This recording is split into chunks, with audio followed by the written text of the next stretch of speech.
So today I want to go over just the anatomy of your anywhere wrap skirt.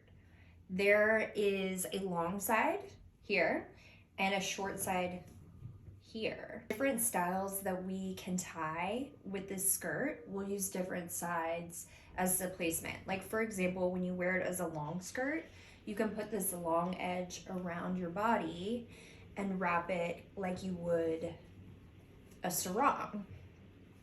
And basically this style is a sarong, but it's made out of a really soft, stretchy material called modal spandex jersey. And it's made from tree pulp. It's really soft and it's really breathable. But this is kind of the anatomy that we'll use as a framework for when we tie our skirts.